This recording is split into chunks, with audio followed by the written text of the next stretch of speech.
Stop looking for the paranormal. Hello, I don't know how to properly explain this, but I have an addiction. I know how that sounds, but what I say is different from what most people say.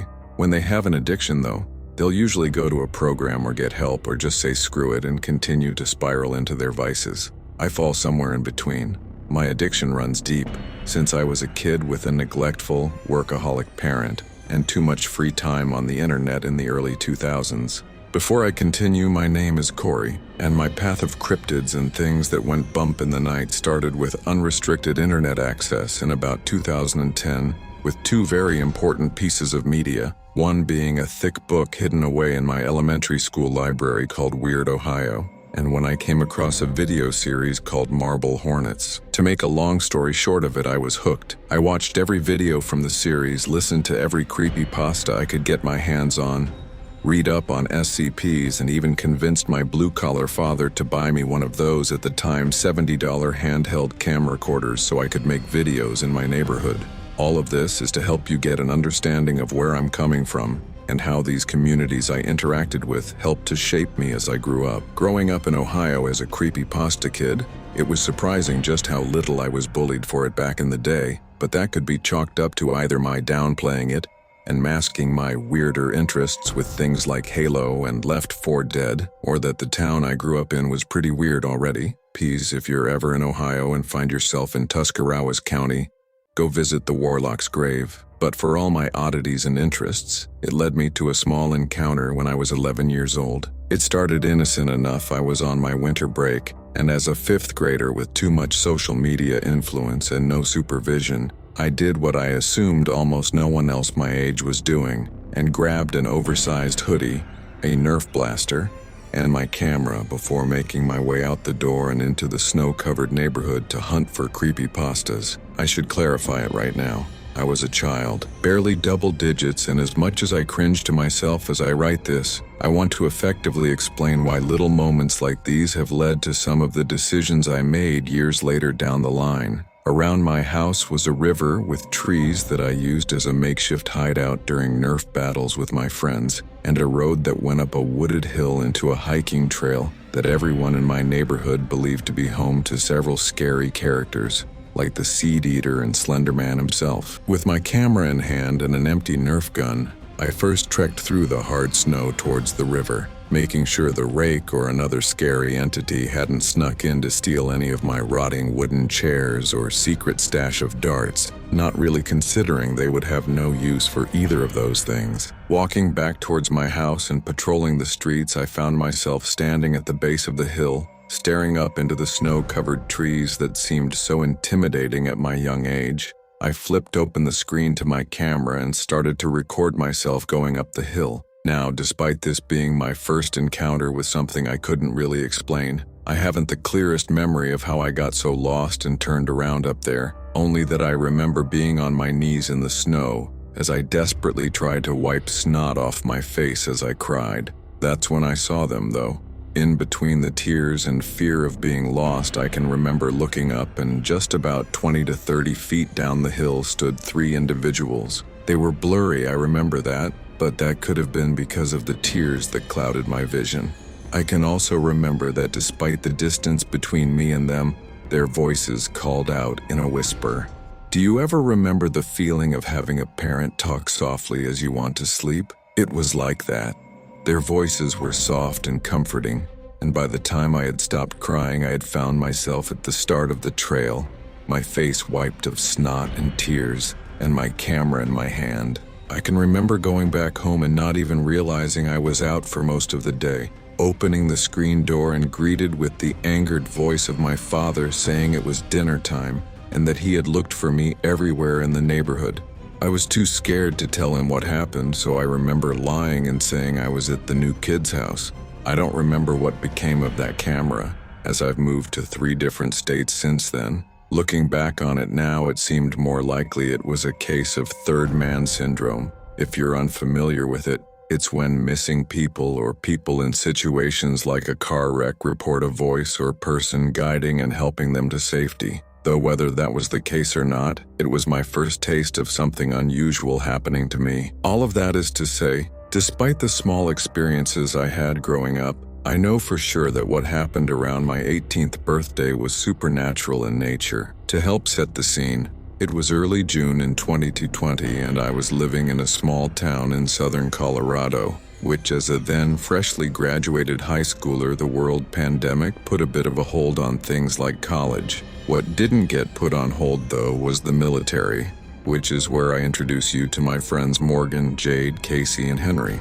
Morgan, Henry, and Jade were enlisting into the Marines while Casey was going into the Navy, which was kinda ironic given that I was 6'1", and he had a good 3 inches on me, though with how lanky he was and the way he kept his blonde hair short, he fit right in. Another small note to add, with all of our shared interests, each of us had had some sort of experience with the paranormal. Ever since the start of my senior year, me and my friends had formed a pretty tight bond, so much so that we would spend the weekends at Henry's with Saturday for PT physical training, coffee from a small plant shop, and then gaming or whatever shenanigans that lasted until Sunday evening when we all went home. The reason I explain this is that one Saturday, Casey finally found out his ship date, and it was before my 18th birthday. Now, being the youngest of my friend group by only a few months meant I was the kid of the group, despite the fact that Henry's birthday was 2 months ago. Casey, being the big macho man he had been puffing himself up to be, decided that we should celebrate before he heads out, and as such made a plan for the weekend of the 12th as the time to celebrate. When the day arrived, I remember being in my room watching as the clock on my phone ticked the minutes by, my futon groaning as the cheap and slightly broken metal frame held me up as I had eagerly awaited a message back from my friends, trying my hardest not to dwell on the self-conscious feelings of being ignored that came with getting no response. It was about 5:30-ish when I finally got a knock on the door to my house, and before I realized I was on my feet, shoes on and bag at the ready as I swung the door open, and a loud bang in my face threw me off, causing me to take a step back as I flailed my arms outward as multicolored paper covered my body. "Surprise!" came Morgan's voice, his eyes shining with excitement as he handed me a small party popper full of confetti and laughed. "You dick." "My ears are ringing again," I grumbled out, though I couldn't be upset for long. Instead, I smiled and pulled him into a hug before grabbing my keys and locking the front door behind me as I went down the gravel road towards the sedan that Henry drove. "Happy birthday, bitch," he called out as his window rolled down, a large smile on his face as his sunglasses reflected the summer sun as I approached and got in the front passenger side. O-cord handed to me, as was tradition for the birthday person, and we took off down the road. I lived on the edge of the city limits then, in a small trailer that my dad rented from his buddy, so it was a nice 7 to 9 minutes of tunes and talking about what we were planning for the weekend when Henry turned down the music. "We're gonna have to make a stop at the store to grab a few things, but Casey is gonna meet us there and keep you company." "Keep me company? What, am I a child?" I joked when Morgan nodded his head and jokingly replied, "Have you met yourself? It's a surprise you haven't been banned from all the stupid stuff you do." The store itself was nothing too eventful, so I'll spare it here. The only relevant information to take is that I was kept distracted in the Lego section looking for a new set to build with everyone. I settled on one of the Mega Construx Halo sets and was told stay inside the store until they got everything packed away. After finally getting back to the car, we all packed into the sedan, music blaring as we drove out of the town towards Henry's house since he lived on some nice farm property, perfect for dicking around in his woods or going to the makeshift range he set up to fire off some guns. Pulling up to his house, I was immediately escorted inside, moving through the kitchen, the living room, and down the hall towards Henry's bedroom, where I was told to stay until everything was set up. Not that I minded. In fact, I was elated. The feeling of having a good group of friends that cared enough to plan the day out on your behalf is a feeling that sits nice and warm on the soul. While I waited, scrolling on my phone, the bedroom doors opened and I was greeted to the sight of our 5th friend in the group who hadn't been with Casey at the store, Jade. Jade was an interesting friend. With green eyes, shaggy ginger hair, and baggy clothes would have thrown anyone off to the idea of him training to be in the Marines. He was the only one in my friend group to not have any belief or interest in the paranormal, always believing in the science of the world and even dismissing religion to a degree. "Yo, happy birthday, man," he greeted, his short stature waltzing into the room and enveloping me with a hug. "Heyo, thanks, man," I responded back, watching as he sat next to me on the bed and offered me a cool soda he had produced from his back pocket. "You gonna tell me what they got planned out there?" "No way, man, I was sworn to secrecy and to keep you here till they're done." That was fine. I grabbed my overnight bag and pulled out the Xbox I brought with me, hooking it up quickly as the two of us settled on playing some Halo together. When the door was pushed open and there in his sleeveless shirt and cargo pants, built like he was already in the military, stood Henry. What followed was an unsettling amount of silence, followed by him letting out a large belch, extending his arm outward to point at me, followed by another "bitch." I laughed, scooting over and handing him another controller as we played through the multiplayer for a few matches when Henry's phone went off and he motioned for us to follow. Making our way through the house and onto his front porch, I saw Morgan standing off to the side with something behind his back and Casey as they turned their attention to me and pointed into the entrance of woods that occupied Henry's property. "We set up something in the woods for you, but you'll probably need this," Morgan explained, handing me a metal pipe from Henry's scrap pile, to which Casey made a confused face. "Dude, you're making it sound like we're gonna kill him in the woods." I agreed and laughed, stepping off the porch as they followed behind and following into the makeshift path as we entered. The woods of his property were interesting. Old decaying RV homes were nested deeper into the property, the woods themselves being about 4 acres large, along with at least another 2 acres of tall grass that had been dug into for his makeshift range, and finally no neighbors for at least 10 miles. All of this to say, as I stepped into the woods, it felt off. This wasn't the first time this happened to me. As a matter of fact, Henry and I have already had some weird encounters on his property. That's another set of stories for another day. This was similar, like a weight clamped around my ankles as the feeling of being watched had pulled me from my excitement, my eyes narrowing as I scanned between the trees in search of something, when I saw it. Hanging from a rather tall branch in a mixture of yellow and green was a piñata. It swayed slightly, as if it was just hung up, and the remaining momentum caused its movement. "Surprise!" they all yelled behind me, and I felt a warmth flow through me as I kept my eyes forward, that tense feeling fading immediately. The rest of the evening was very fun and entertaining, filled with profanities at each other as we played video games, built the Halo set I had acquired, and laughing so hard that I almost threw up when Henry decided to do the hilarious bit that was taking a bite out of the number 8 candle from the store-bought cake Morgan had gotten me. The sun had fallen and darkness had settled over the property when I had a brilliant idea. "Y'all want to play SCP?" I had asked innocently enough, watching the living room we had all settled into as everyone looked up, then to each other, as everyone had lit up with interest. "Are we going to be using actual BB rounds?" Casey asked, and when I nodded my head in response, his smile grew. Quickly everyone had changed into the spare airsoft gear Henry had, and if you didn't play pretend on the playground with the weird kids, i.e. me, let me give the most brief rundown. One person dresses up as a monster SCP, usually with a mask or whatever Halloween costume you have laying around, while the others dress as a scientist and guards. The game itself is simple. The monster SCP hides and stalks the guards and scientist, trying to kill them. Meanwhile, the guards and scientists have to capture the monster SCP, usually by chasing and grabbing them. The monster wins by killing the guards, and the scientist wins by capturing the monster. With the proper context, you could see why a bunch of teens that love scary things would get excited. I went first, donning a plague leather doctor mask as well as a black oversized hoodie to help me blend in with the shadows, and went out into the darkness to prepare for my scares as a monster. This went completely wrong, as in less than a minute after everyone stepped out, the glass lens of my mask gave me away as a flashlight shined in my direction, and they promptly lit me up until I was on the ground in pain, which in hindsight was very funny. Next up was Henry, who, after requesting we stand in his bedroom, finally said he was ready and we were able to step out. What greeted us was a completely dark household.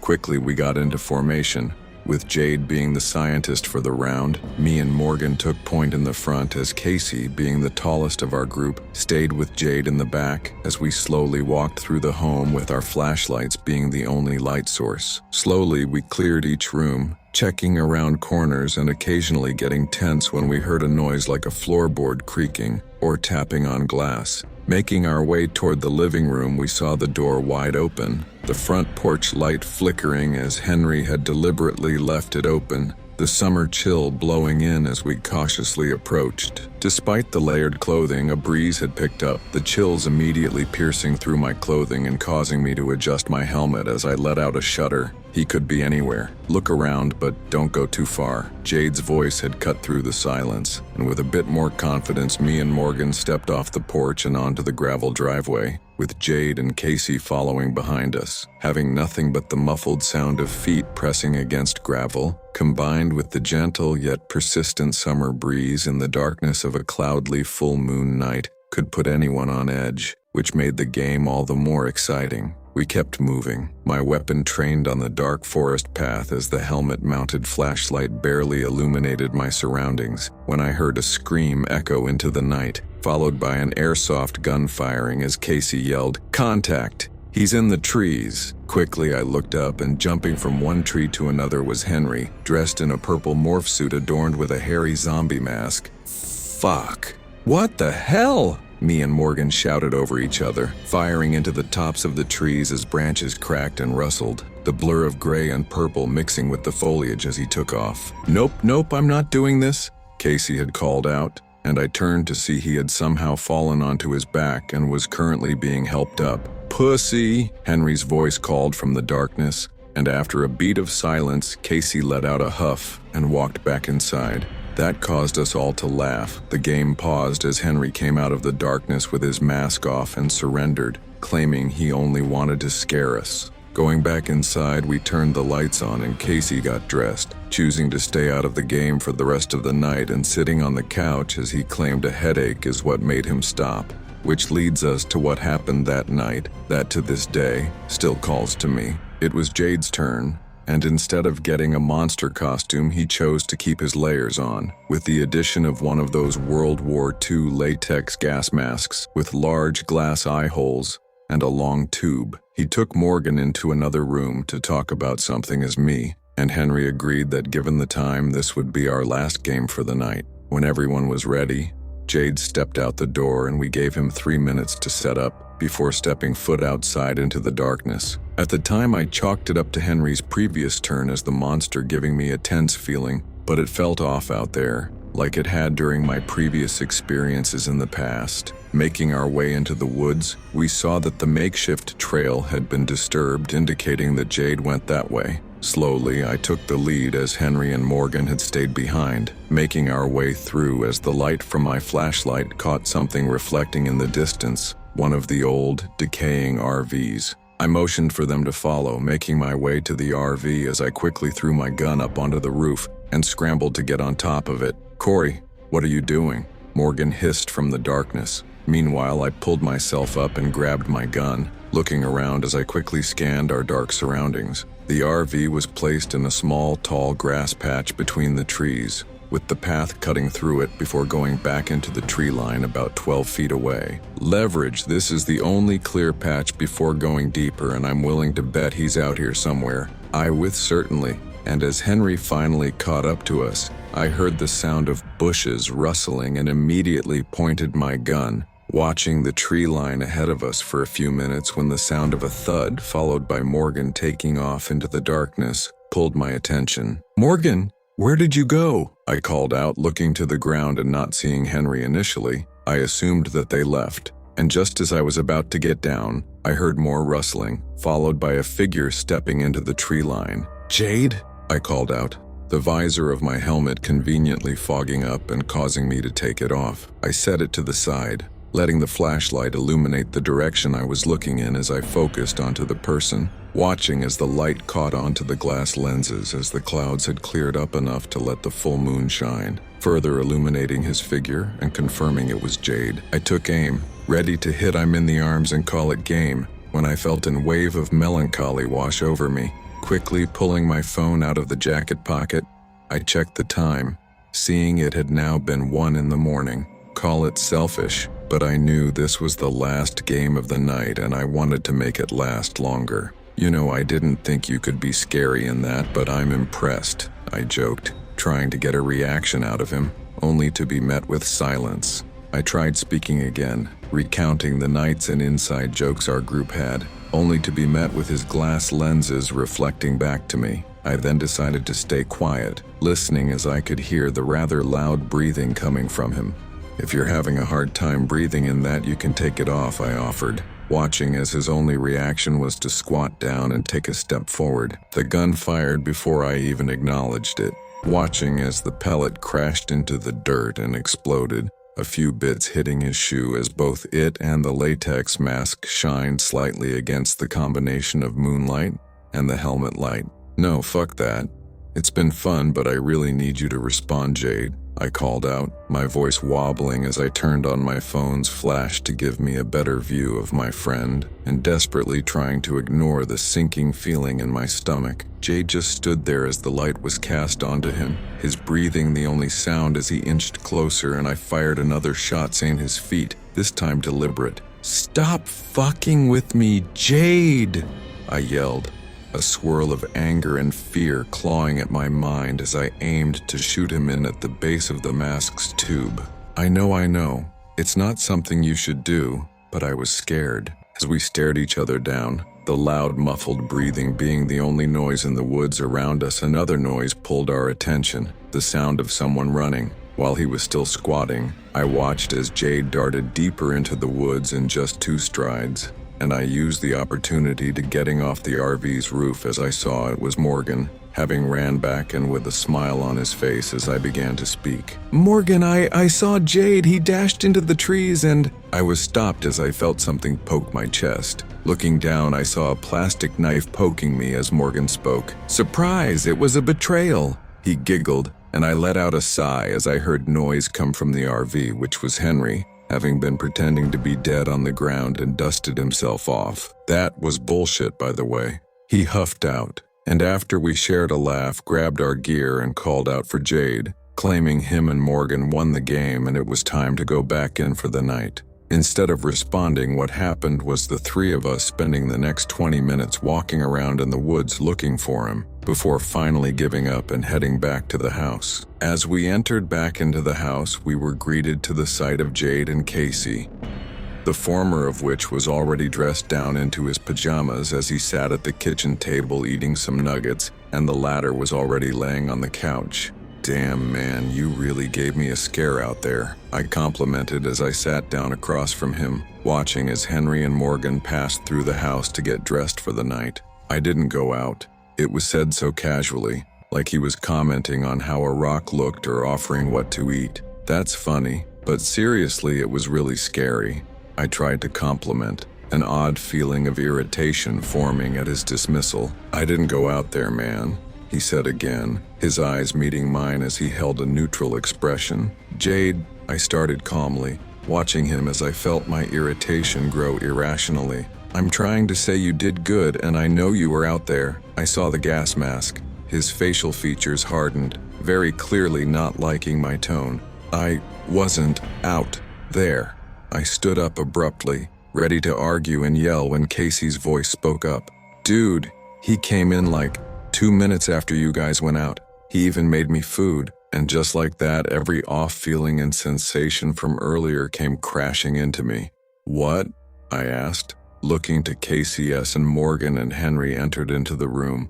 "Dude, I saw and heard you under the RV," Henry claimed, our eyes meeting as we shared a look of worry. "Guys, I didn't go out," he responded, his tone becoming desperate, looking to the 3 of us as a desperate demand for belief echoed in his features. In a swift motion, I turned to lock the front door, peeking out the windows as Henry ran back to his room and Morgan moved to comfort Jade, who had now leaned onto the kitchen table and began to break down.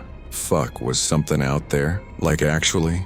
Casey had asked, watching as Henry had reappeared holding an actual gun, procured from the safe in his room. "We don't know. Let's just stay inside and buddy up for the night, okay?" he responded, looking at me with the stoic expression he wore often when we experienced something paranormal. His closest neighbor was, like I said, 10 miles away. So even if it wasn't something spooky, then it was another person who just happened to wear the same gear Jade had on when he went outside, which one could argue was scarier. Either way, what happened next was actually pretty anticlimactic. The following morning, after we all collectively slept in Henry's small bedroom, me, Jade, and Henry went out onto the pathway to try and recreate what we saw, as well as check the dirt for potential boot prints, of which there were none. That was one of the last big experiences we had that summer, what we referred to as the Jade Walker incident. I'm 23 now. I've fallen out with Casey and Morgan, and me, Henry, and Jade have all moved out of state. But lately, some more weird things have happened to me, and I've been feeling that calling once again. I might share more one day if this calling gets worse. In the meantime, stop looking for cryptids, monsters, and the paranormal. It's an addiction worse than smoking, and if you get real unlucky, one day, you may just find what you're looking for.